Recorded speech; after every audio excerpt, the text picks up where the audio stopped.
సేనతో సేన అని ఏం మాట్లాడతారు? వైజాగ్ స్టీల్ ప్లాంట్ ప్రైవేటైజేషన్ మీద పవన్ కళ్యాణ్ క్లియర్ కట్గా ప్రకటన చేసేంత సినిమా ఉంటుందా? జనసేన క్యాడర్లో పెరుగుతున్న అసంతృప్తిని ఎంతవరకు అడ్రస్ చేయగలుగుతారు? అధికారంలోకి రాక మునుపు ఒకలా, అధికారంలోకి వచ్చిన తర్వాత మరోలా మాట్లాడుతున్నారు అంటూ సుగాలి ప్రీతి కుటుంబం చేస్తున్న ఆక్రందనలకి సమాధానం చెప్పగలరా? అసలు 3 రోజుల బ్రెయిన్ స్ట్రామింగ్ సెషన్ అంటూ వైజాగ్లో పెట్టి పవన్ ఏం చెప్పదలుచుకున్నారు? అసలు జనసేన పొలిటికల్ రిలవెన్స్ని ఎంతవరకు నిలుపుకోగలుగుతోంది ఏపీలో? డీటెయిల్గా చూద్దాం. This is your key talks.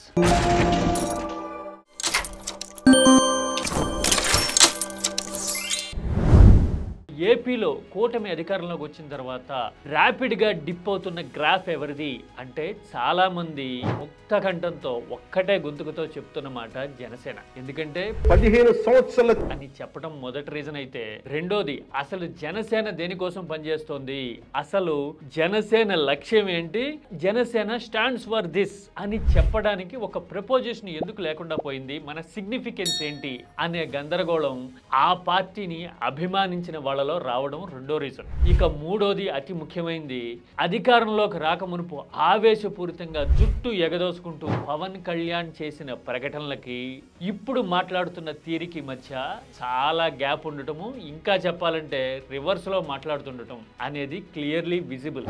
మీరేం బిగుతున్నారా మీరందరూ? చూశారుగా విశాఖ స్టీల్ ప్లాంట్ విషయంలో మీరందరూ ఎంపీ, సరే నేను ఆ మాటలు మాట్లాడడానికి నా సంస్కారం అడ్డొస్తుంది, కానీ అలా వైసీపీ విషయంలో మాట్లాడిన పవన్ కళ్యాణ్ ఇప్పుడు అదే స్టీల్ ప్లాంట్ ప్రైవేటైజేషన్ మీద ఇప్పటి వరకు మాట్లాడింది లేదు. ఎందుకంటే 34 విభాగాల్ని ఆల్రెడీ ప్రైవేటైజ్ చేస్తూ ఉన్నారు. క్యాప్టివ్ మైనింగ్ ఎందుకు ఇప్పించట్లా మీరు అని అప్పట్లో పవన్ అడిగేవారు కదా.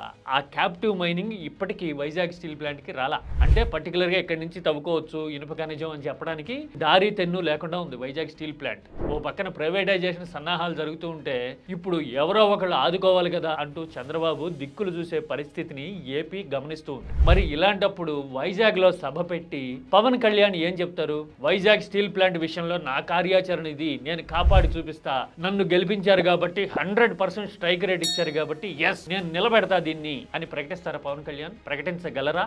ఇక హత్యా నేరాలు, అవినీతి ఆరోపణలతో జనసేన ఇన్ఛార్జీలే అరెస్ట్ అవుతున్న పరిస్థితి కనపడుతూ ఉంటే, ఇంకో పక్కన 100 కోట్లు 150 కోట్లు అంటూ సంవత్సరానికి 100 కోట్లు అంటే దేశ చరిత్రలోనే గొప్ప విషయం. పోలవరం లాంటి చోట్ల పొలమారుతున్న ఆడియో లీకులు ఇప్పుడు చక్కర్లు కొడుతూ ఉన్నాయి. అంటే మనం పనితీరు విషయంలోనే కాదు, మన ఐడియాలజీ విషయంలోనే కాదు, ఆఖరికి మనం నిజాయితీగా పనిచేస్తున్నాము అని చెప్పే విషయంలో కూడా ఇప్పుడు సాలిడ్ గ్రౌండ్స్ అనేవి దెబ్బతింటూ వస్తూ ఉన్నాయి అన్ని వైపుల నుంచి. మరి ఇలాంటి పరిస్థితుల్లో పవన్ కళ్యాణ్ ఏం మాట్లాడతారు, ఏం దిశానిర్దేశం చేయగలుగుతారు క్యాడర్కి అనేది చాలా చాలా ఇంపార్టెంట్ ఎలిమెంట్. మొన్న వచ్చిన ఎప్పుడో బొలిసెట్ లాంటి వాళ్ళు మాట్లాడితే, నేను టీడీపీ వైపు ఉంటా, మీరు ఉంటే ఉండండి పోతే పొండి లాంటి ప్రకటన రీటరియేట్ చేస్తారా, మరొకసారి చెప్తారా అనేదైనా సరే we have to wait and watch.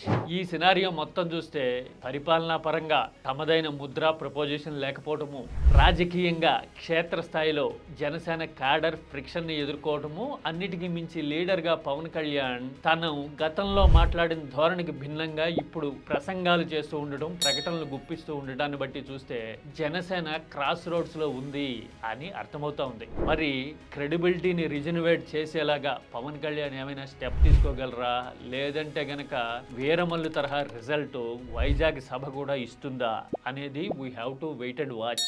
ఏమంటారు?